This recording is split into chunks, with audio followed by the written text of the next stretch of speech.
set. Camera speed. Sound production, take one. Action!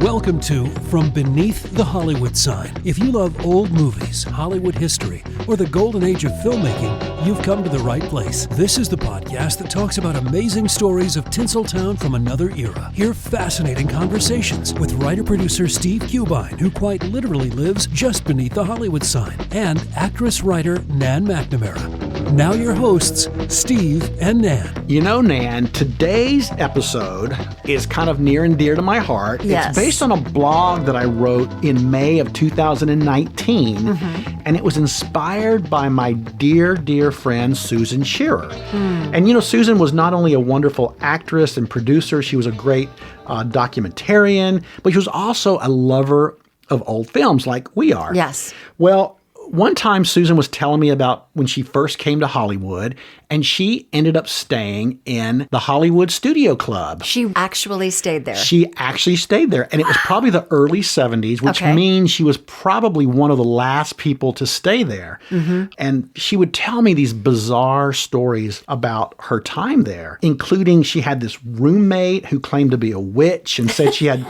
Well, get this, she had connections to the Charles Manson family, which is really eerie when you realize that Sharon Tate, his most famous victim, also stayed at the Hollywood Studio Club when she came to town. Was Susan able to lock her door? I think she got a new roommate. Okay. Susan's stories really inspired me to write this. Yeah. So now I'm happy we can talk about it today on the podcast. And I just want to dedicate it to Susan. Such a love, and I miss her dearly. And I know she would appreciate us talking about where the good girls lived in Hollywood when they came in the olden days. Well, here's to Susan, and thank you, Susan, for the inspiration. Yeah. If people don't know, the Hollywood Studio Club was basically an all-girls dormitory-style living situation where young women who were interested in pursuing careers in Hollywood, whether it be an actress, a writer, a script supervisor, whatever, they could come for a nominal fee. They would get meals a day. They would have an all-female staff. They had access to stages and theatrical materials and were really sort of cultivated. And it was a really safe, wonderful place for young girls who just came to town. Not to mention the camaraderie that would instill. Yes. In fact, there's even a 1939 film called Hotel for Women, which was not only the screen debut of Linda Darnell, but it was sort of used the concept of the all-women's hotel as a backdrop for the story. And it's kind of loosely based on the Hollywood Studio Club. Wow. How would people find out about the club? Did they have to apply in order to become a guest there? Yes. They were pretty picky about who they took. Okay. Each applicant had to, they had to be seeking a career in the film industry. Okay. But also they needed references, and they needed a letter from their parents. Okay. As any good girl would have a letter for her parents. Right. So they really handpicked the young women who would stay there. Well, there is that cliche that, you know, in the Midwest and the South, no parents would let their daughter go off to that wicked town of Hollywood. Right? But you could be safe at the Hollywood Studio Club. Yeah. So it was originally formed in 1916, right? Yes. And that was a librarian at the Hollywood Public Library. A woman named Mrs. Eleanor Jones, she was a librarian at the Hollywood Public, and she ran across this group of girls who would meet regularly at the library. They would discuss their careers, they would read plays. She was worried about these young women and their safety, who were all living in cheap hotels and boarding houses all throughout Hollywood. So Mrs. Jones and the YWCA, they spearheaded a campaign to establish a safe, clean, affordable, and chaperoned residence for girls and other Hollywood hopefuls. So they got financial help from the studios and local businesses. Yes. And Mrs. Jones secured a home, actually, to begin with, right? Yes. It started out, it was just like a 3-bedroom house at 6129 Carlos Way in Hollywood, and it was the first location. And early residents of the Hollywood Studio Club included actresses Zazu Pitts, Marjorie Dahl, Lois Lee, also Anne Botchins, who would later be Cecil B. DeMille's film editor, who would edit films such as The Ten Commandments, and I think she won an Oscar for The Northwest Mounted Police. And also living there early on were screenwriters Sarah Y. Mason, who would also go on to win an Oscar for her adaptation of Little Women. Wow. And Agnes Johnston, who would write scripts for the Mickey Rooney, Andy Hardy movies. Okay. So some really great people lived there in the early days on Carlos Way. So because the home on Carlos Way was not large enough to really accommodate very many people, yes, they did get into a vigorous fundraising campaign, and it was Will Hayes who was part of the group of folks that were raising money, right? Yes, well, he was actually an early donor. Okay. The people that spearheaded the actual campaign were Constance DeMille, the wife of Cecil B. DeMille, okay, and actress Mary Pickford. Oh. They were the ones who really got behind the fundraising efforts. Their goal was to raise $150,000 to build, this new modern Hollywood Studio Club. And I find it almost ironic that while these film executives' wives were trying to raise money to build this safe haven for these vulnerable young women in Hollywood, some of their husbands were creating this unsafe environment that these girls needed safety from. Exactly. Because you read the stories about these executives and the casting couch and right, the pressures, that were placed on these young women. Well, and the film industry, I think the studios wanted to replace this image of this sad, exploited extra girl with the image of this new studio girl who's smartly dressed and graceful and genteel and tutored in etiquette as well as the performing arts. But to your point, it's like they're abusing these women.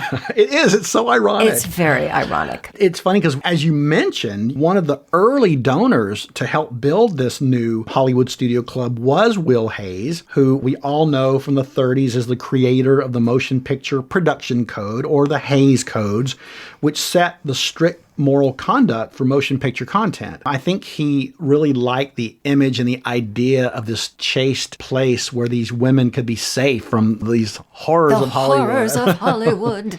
Right, so he donated quite a bit, but so did other studios. Warner Brothers donated, Famous Players Lasky, Metro-Goldwyn, all these film emissaries like Howard Hughes and Carl Laemmle and Douglas Fairbanks Jr., Gloria Swanson, Harold Lloyd, screenwriter Frances Marion, and even child star Jackie Coogan, who we just talked about a few episodes ago. They all contributed to build this great new place. So it's a brand new structure. They get the final $5,000 needed to finish construction or complete the budget from silent film legend Norma Talmadge. Yes, good old Norma Talmadge, which there's actually in Los Feliz a Talmadge Place, which is named after her, where her house was. Now, the Carlos house is no longer there. No, the Carlos house is gone, but the Lodi place where they ended up building is still there, which we'll kind of get into that. And the architect, which is so cool. I love this element. Is Julia Morgan, one of the few female architects of the era, and also, of course, known for being the architect of the Hearst Castle. Yes, and the Fairmont Hotel in San Francisco, exactly, the old Los Angeles Examiner's building in downtown. I mean, she was an anomaly to be a powerful female architect in that period. Oh, yes. Like, fascinating. Yeah. For the new building, they hired a college-educated woman named Marjorie Williams. She would supervise the all-female administrative staff. Okay. And she was there for quite a while and was like the den mother to these young women. The house had a few rules, though. Okay. You couldn't just waltz in and waltz out. Run crazy, yeah. The rules were you had to be working or seeking work in show business. Okay. You had to be between the ages of 18 and 35. Okay. And you could only stay 3 years. Okay. Gosh, I wish that had been around when I came out here. Those sound like doable. It does. rules. And and like you said earlier, it took on this sorority-like atmosphere where the women, they helped each other. They would let each other know what auditions they were going on and what they might be right for. It's so important when you're new to the city to have that built-in camaraderie, as you said. The Studio Club, they offered classes in various aspects of performing arts, and also they hosted these dances, they had these teas, they had dinners. It was a real social situation as well. I loved that. The residents were provided with 2 meals a day, which is great. Yes. Hair dryers, laundry equipment, typewriters, theater literature, practice rooms. They had a stage and a sun deck. But here's the thing that I love. They were given sewing machines. I know. Which I drove out with a sewing machine in the back of my car. Okay, that's really I know. Isn't that crazy? Yeah, it's because I'm from Minnesota. You can whip up a dress for an audition. Just whip that up. Just whip it. I made a lot of curtains. I didn't make too many dresses. But it's funny, doesn't that make a statement about expectations of women in that era? Yes, That's for sure. What the necessities you're provided with. Yeah, but mainly the purpose being obviously providing them with these tools, but safety and security was the biggest piece of the studio and I club. think those matrons really oversaw the studio club. There was a midnight curfew. Okay. No boys in the room. Darn it. Rooms must be kept clean. There was a code of conduct that was enforced. I mean, if I had a daughter back then and she wanted to go to Hollywood, I would want her to stay here. Yes. Well, and especially as it became more and more well-known. Yes. And you would see actresses going on to become famous. You kind of want some of that to rub off on you. Exactly. Over time, I think they said that over 10,000 young women actually called the Hollywood Studio Club home at one point or another. Some of them made it. Most of them probably didn't. But it was a safe place to stay while they pursued their dreams. On your blog, and we'll post this on the YouTube version of this podcast as well, you have an original brochure from the Hollywood Studio Club. Yes. And it is fascinating. So membership dues, the residence dues were $2. Then you could be a contributing donor for $5 to $50. Or you could be considered a life member for $500 per year. Right. And I wonder if that was like a club fee or on top of the room and board fee. I don't know. Yeah. Well, it does say in the brochure that dues covering both YWCA and Studio Club membership. So you got a membership to the Y and the Studio Club for $2 per year. Exactly. You can go to the basement and make your dress and then go work out. Yeah. And they got breakfast and dinner, so that they were out on auditions. Yeah. They would still have a nice meal before they left. They could live alone or they could have a roommate. Yes. I think it was cheaper if you had a roommate. Well, I think what we should do is get into some of the famous people that stayed at the Studio Club. But before we do that, I think it's time for our Hollywood pop quiz. And the pop quiz of the day is, today we're talking about the Hollywood Studio Club in Hollywood, but there was a New York version of this all-women's dormitory-style housing in New York City as well, which actually drew in the Broadway community and women that were pursuing Broadway careers. What was the name of that hotel? Okay, I think I know this one. Ooh. We will be right back with more about the Hollywood Studio Club and the answer to the pop quiz after this.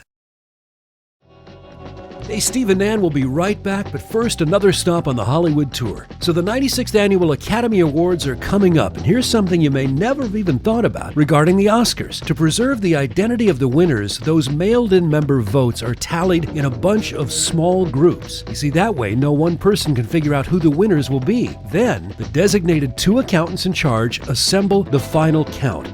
The winners' names are handwritten on cards in a secret location and then placed in those sealed Oscars envelopes. Those are then put under tight lock and key until the day of the ceremony. When the awards presenters take the stage, they're handed the sealed envelopes and they read the winner's name for the first time after they tear open the seal. So, while the secret's then out on just who won, the 2 accountants still know something else no one else knows, and they have to take it to their graves. Can you guess what it is? Well, it's the names of the people who almost won. Those 2 PricewaterhouseCoopers employees say, quote, every single year there are close races. We count, recount, recount again just to be sure we've got it dead accurate. And then they add, quote, the runners-up will never know. And now, back to Steve and Nan from Beneath the Hollywood Sign. Before we get into some of the actresses that stayed at the Hollywood Studio Club, who we all know that are household names, we both wanted to give a shout out to our listener of the week, Liz Wheeler. Woohoo! Who, Liz, you have been so supportive. I know that you have shared our podcast link multiple times on social media.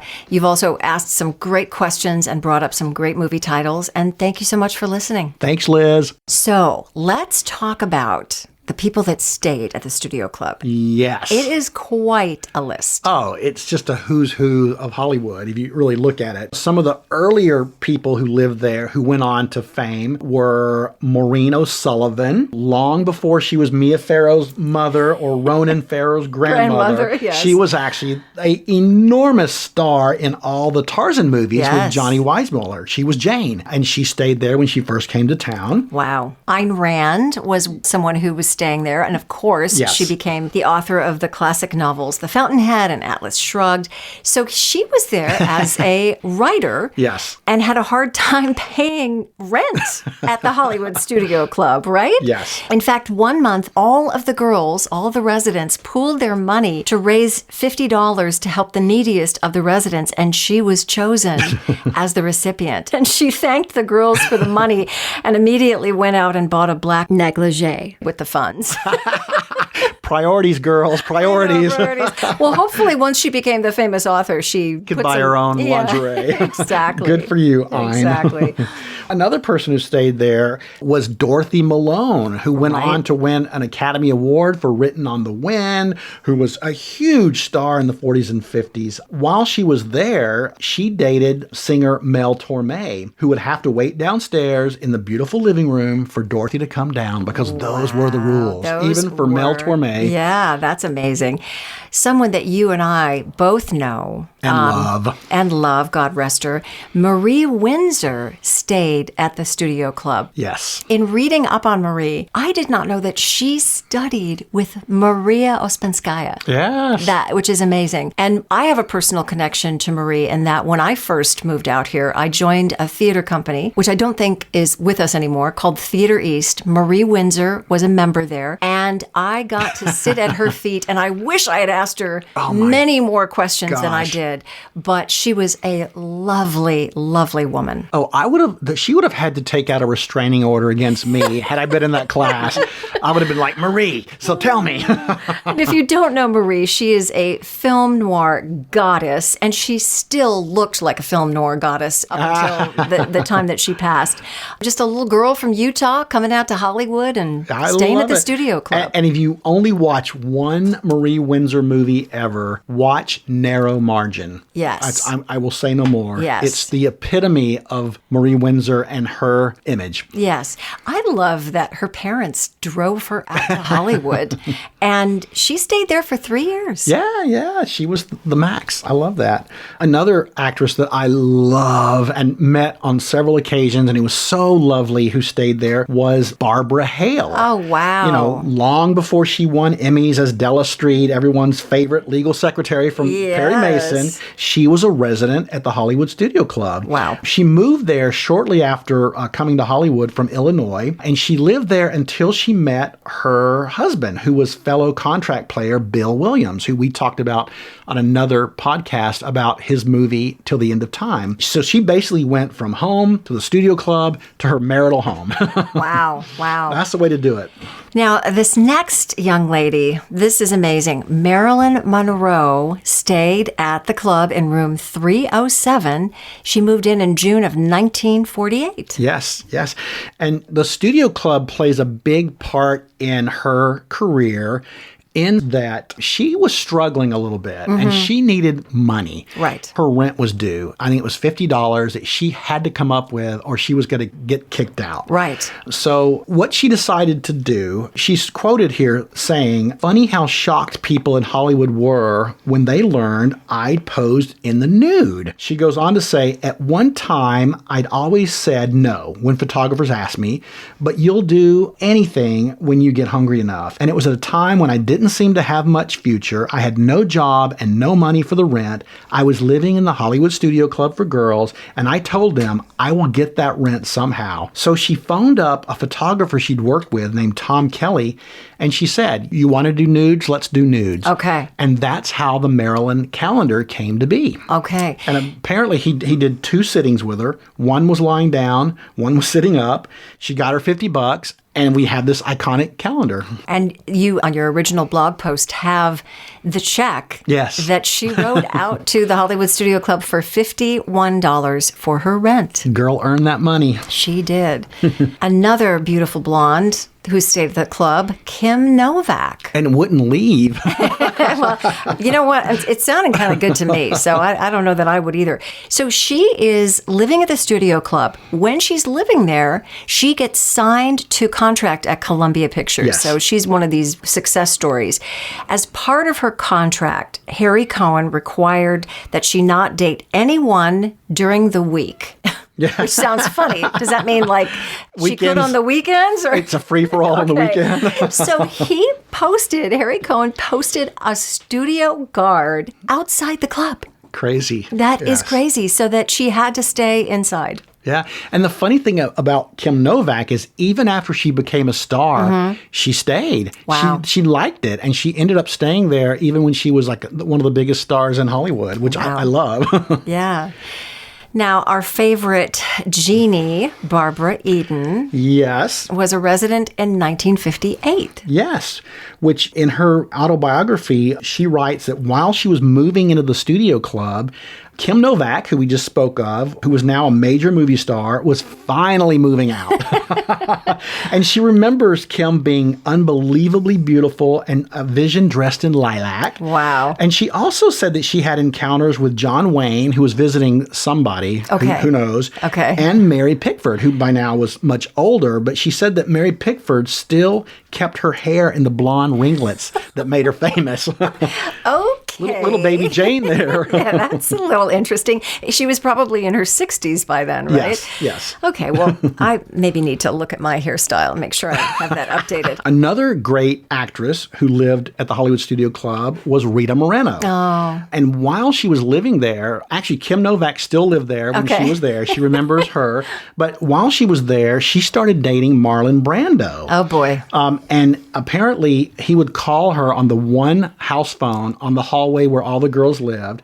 And according to her autobiography, he could talk for hours and hours pontificating about life. Oh, boy. And so Rita kind of got used to this. She knew he was long-winded. So she would just take the phone, she would get her petty mani set, and she would literally give herself a pedicure and a manicure and complete it while Brando is still pontificating about life. Leave it to a woman to multitask. Well, apparently all the girls, they were excited that it was Marlon Brando, Sure. but after a while they were like, get off the phone, because Yeah. it was the only phone in the hall. Yeah, and if somebody's trying to call, it's busy. Exactly. So after she would talk to Marlon Brando, all the girls would gather in her room and she would tell them about the conversation that they had and what their dates were like. So that was the excitement at the studio club. Right. And of course, if you've seen the documentary, you know that relationship ended up being quite abusive. Yes, very.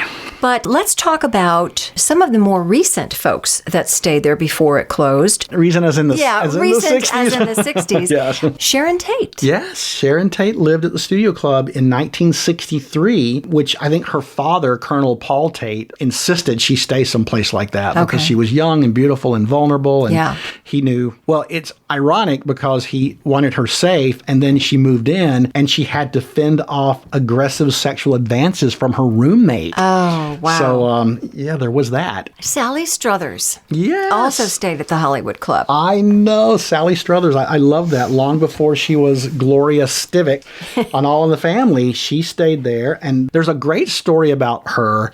In order to pay the rent, she used to work at the Wiltern Theater selling popcorn and cleaning the women's room. Well, her roommate told her, honey, you got to get an agent. So Sally did what any girl with gumption would do. She got the yellow pages out and she started flipping through the yellow pages for theatrical agents. And she found one. She called them up. But it turned out it was a modeling agency. But they said, come on in. So when 5'0" Sally Struthers walked into the modeling agency, they were like, I don't think so. But the agent ended up being the great Nina Blanchard, kind of took pity on her and sent her down the hall to a commercial agency where she ended up booking her first commercial and then another and then hundreds, and then she became a star. Wow. Wow. All from the yellow pages. And there were many other famous residents. I mean, Janet Gaynor, Donna Reed, Gail Storm, Susan St. James. I know Gail Patrick, who ended up creating the Perry Mason series, which makes me wonder. I wonder if Gail Patrick and Barbara Hale lived there at the same time, because I know they were close friends, and that Gail Patrick's the one that went to Barbara Hale and said, you've got to play Della Street. Yes, a little bit of networking. So I wonder if they met at the Hollywood Studio Club. Yeah. Ann B. Davis from I Brady know, Bunch. Alice from the Brady Bunch. Yes, and, yes. And Joanne Worley. So during the 70s, this kind of brings us up to the point at which the Hollywood Studio Club unfortunately closed. Things are changing in the 70s, for sure. I mean, certainly culturally things are changing. Yeah. And I think with the hippie movement, from the 60s, the women's movement of the 70s, this idea of a chaperoned all-girls place seemed a little old-fashioned, and it fell out of favor. Sure. And also, the studio club found itself in sort of financial hardship as well. So to try to make ends meet, they ended up starting to take in transient women. They stopped serving meals, but still they lost money. Okay. And then changes in the fire code were the final stake in the heart, because the modifications that were needed were going to cost $60,000 to get it up to fire code. Right. And they didn't have a Mary Pickford anymore who could spearhead a fundraiser to save the club. It's kind of remarkable, though, that given how they saved the Hollywood sign, that someone didn't step up. But I think your point being culturally, it was just kind of a passé. It seemed probably silly to a lot of people at that point. It probably did. Now, it closed its doors in 1975. Right. The structure, though, is still there. It is, which, you can drive by and it looks exactly the same, which is kind of cool. But when it did close, the Los Angeles Times wrote a piece about it. And I love this. I'm going to quote what the Times wrote. They said, "They are tales of happier times when the studio club was a haven for all those young girls, nearly 10,000 of them, who had come to Hollywood from little towns across the country to seek fame in the motion picture business. Some of them made it. Most of them didn't. While they were here, though, the club tried to be what it said it was, a substitute home for the one each had left behind. Today, the studio club is gone. The building on Lodi Place, just a few blocks from Sunset and Vine, closed last week, a victim of changing times and new fire codes. It's out of vogue to live in a club atmosphere," said actress Dorothy Malone, a studio club alum who was there in the 40s. "They never allowed men in the rooms, and girls didn't live with their boyfriends then," she explained. Right. And there was another former resident, Rosemary Breckler, who wrote a letter to the LA Times about the closing. And the thing she remembered the most was how the studio club nourished young women. She's quoted as saying, "The thing I remember most is the wonderful feeling we had of being cherished, loved, protected, guided, and assisted in our aspirations," which I think is a lovely sentiment that really sums up what the studio club provided to these young women. Yeah, there's really nothing like it, and hasn't been since it closed. It is listed as a building on the National Register of Historic Places, and it's a historical cultural monument that is not going to be torn down. Thank goodness. I would just love to go inside and just hear what all the ghosts would say. I know. If those walls could talk. Yeah. Or have a seance. Or have a seance or something. Let's conjure someone up. Yeah, as you wrote, if those walls could talk. And I just love the idea behind it, and I love the history of it. Yeah, me too. I'm glad we got to talk about it. As we understand it, it's presently leased to the United States Department of Labor for use as a Job Corps facility. And when you visit Hollywood, you can make that one of your stops on the tour. Steve, I think it's time for the answer to our Hollywood pop quiz. Yes, and the question was, New York had their own version of the Hollywood Studio Club, which basically catered to actresses and Broadway people. What was the name of the hotel? Yes, Barbizon. Ding, ding, ding, ding, ding. It was the Barbizon Hotel. And there's a great book about the Barbizon Hotel if you're interested in more information about that. And if you've never seen the film Stage Door, it's sort of what the Barbizon, it was based on the Barbizon. It was the concept. Yeah, the concept. Well, this is really fascinating, once again. More Hollywood history. More Hollywood history. We'd love it if you would follow us on social media. Our handle is @FromBeneathTheHollywood We're on Instagram, Facebook, and YouTube. And you can be kept abreast of future topics and see photos on the YouTube channel. Right. Make sure you check out our YouTube channel where you really get the visuals behind the podcast. And subscribe. And also, we'd love to hear from you. And, specifically, if any of you out there ever knew anyone who lived at the Hollywood Studio Club, I would personally love to hear from you. That would be great.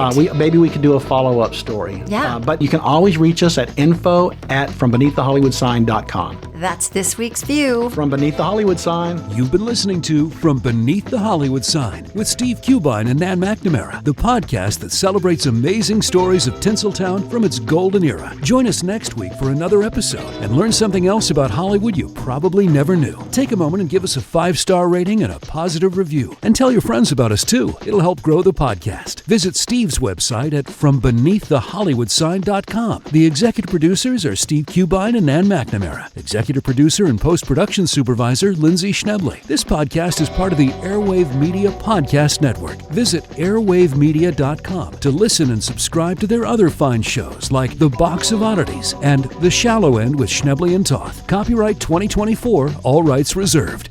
That's a wrap.